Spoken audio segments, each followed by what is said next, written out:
কোথা থেকে আসে এত কবিতা? সে কি শুধু ভাঙা জীবন আর ভাঙা চারপাশ থেকে? কোথা থেকে আসে আমার বিষয়?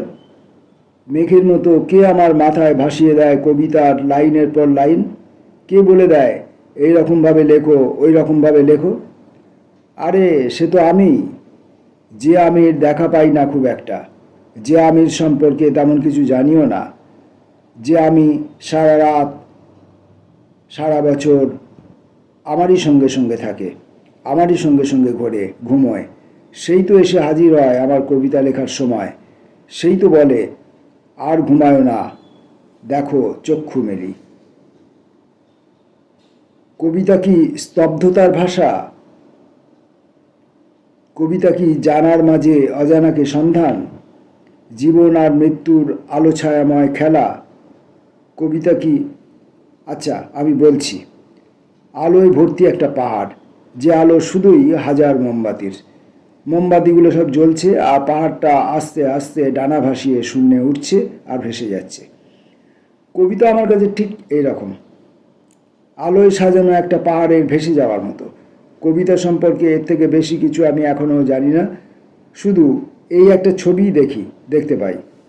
আর একটা কথাও মনে হয়, জীবনে এই সৌন্দর্যটুকু অনুভব করতে হলে জীবনটাকে ছোট্ট একটা পাখির মতো হালকা করে নিতে হবে, যাতে তা নীলিমার মধ্যে হারিয়ে গিয়েও মুহূর্তের মধ্যে ঘরবাড়ির চালে এসে বসে পড়তে পারে।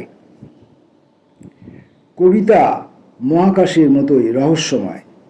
যে যুগই পৃথিবীতে আসুক না কেন, কবিতা তার নিজস্ব পথ তৈরি করে নেবে। মহাকাশে চলতে চলতেও মানুষ একদিন কবিতা পড়বে। এই বক্তব্যটুকু যেটুকু পড়লাম, এটি কবি ভাস্কর চক্রবর্তীর স্বগতোক্তি। মার্চ মাসে ভাস্কর চক্রবর্তী, এই পর্বে আমাদের পাঠ পর্ব চলছে। আজকের কবিতা পাঠের আগে ঢোকার আগে প্রতিদিনকার মতো আমরা কবিতা সম্পর্কে ভাস্কর চক্রবর্তীর মতামতটুকু সামান্য একটু অংশ শুনে নিলাম। আসুন এবার আমরা কবিতায় ঢুকি। স্তব্ধতা বিষয়ে। ওই রকমই ছিল আমার জীবন। অচেনা বাড়িগুলোর ভেতর পর্যন্ত ঘুরে বেড়াতাম। রাত্রিরে তোমার পুরনো চিঠির উপর ঢুকে পড়েছি। আজ মিশরের রাস্তা এখন আমাদের থেকে অনেক দূরে। একদিন হাঁটতে চেয়েছিলাম, মনে আছে তোমার সেই সব? মনে আছে? স্তব্ধতা বিষয়ে যদি চাও, আরও কিছু আমি লিখে জানাতে পারি তোমাকে। এখন আমাকে দেখো দেখো, একা একা আমি রান্নাঘরে নেমে আসছি কীরকম। ও বাড়ির গুরুপদ সেই কখন ঘুমিয়ে পড়েছে। ইঁদুর মারা কল এখন ছুটে চলেছে ইঁদুরের পেছন পেছন। পোড়া কয়লা এদিক ওদিক জল জল করছে মেঝেতে।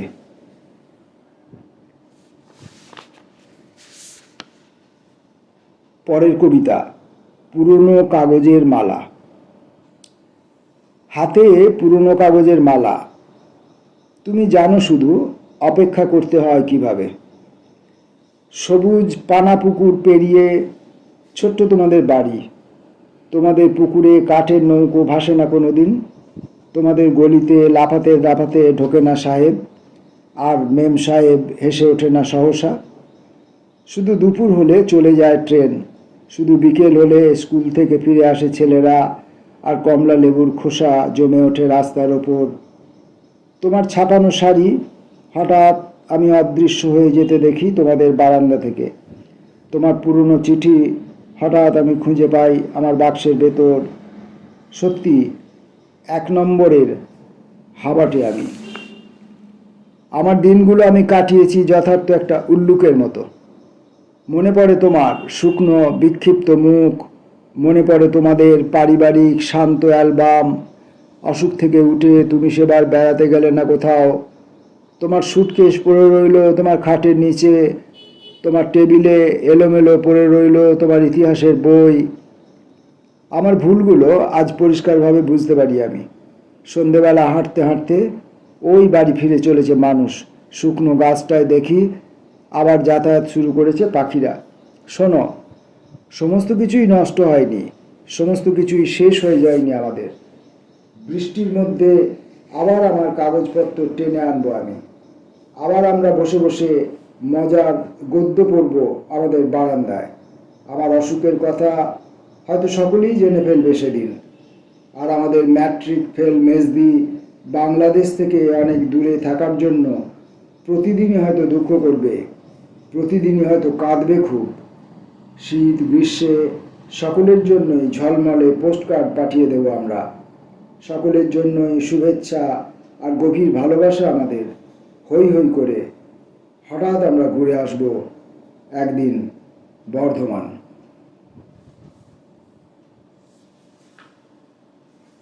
পরের কবিতা শুধুমাত্র তোমাকে। তোমার মাথার উপর দিয়ে দ্রুত উড়ে গেল একটা এরোপ্লেন।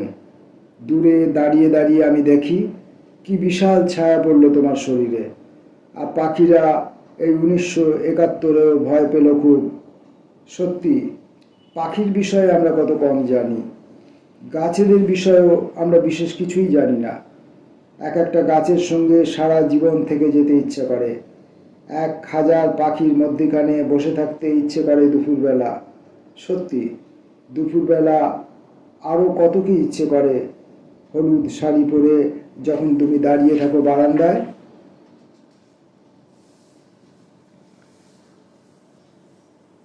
ভাস্কর চক্রবর্তীর কবিতা এসো। ভঙ্গি পাল্টাও, এসো। ছুটে ধরি 2 ঘন্টার ট্রেন।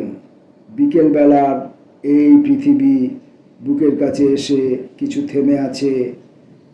পাগল চলেছে, ওই পাগল ছুটেছে, ওই ওকে তুমি বসতে দেবে কি? ওকে দেবে জল? যতটুকু ভুলে যাই তারও বেশি মনে পড়ে ফের। ওই যে ধবল কুষ্ঠ ছুঁয়ে আছো, ভুলে যাও তুমি। এসো, নড়াচড়া করি বিশাল বৃক্ষের নিচে, বসে থাকি পাখির মতন। তোমাদের 2। কেরোসিনের গন্ধে আবার মনে পড়ল তোমাদের। অন্ধকার উঠোন কোথায়, ট্রেন ছুটে যাচ্ছে দূরে, আর এই সন্ধেবেলা আমি একা একা বসে আছি। চেয়ে দেখছি আমার জানালা আস্তে আস্তে খুলে যাচ্ছে দুদিকে। তোমাদের কাপড় কাচা শেষ হয়েছে এখন? অনেক বছরের পর আরও অনেক বছর কীরকম পার হয়ে গেল। মনে পড়ছে আজ তোমাদের সাদা বিড়াল ছানাটার কথা।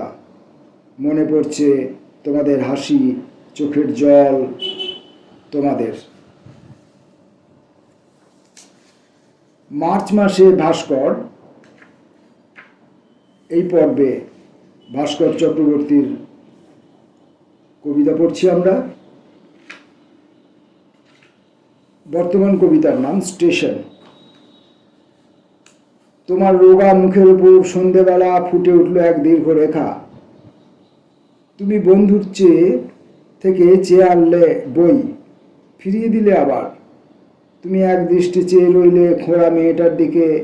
খোঁড়া মেয়েটা উপহার দিল তোমাকে এক অবিস্মরণীয় হাসি, একটা মালা। দুলে উঠল অনেক দূরে। ঝরঝরে বাস নামিয়ে দিল তোমাকে এক ফাঁকা রাস্তার ওপর। যে ডাকছে পিছন থেকে, তোমাকে ডাকছে না।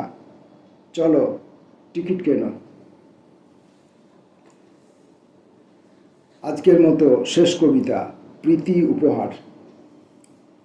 মনে হচ্ছে আর কোনো দিনই দেখতে পাবো না তোমাকে। এই রাত্রিবেলা আজ ঝড় উঠেছে ভীষণ।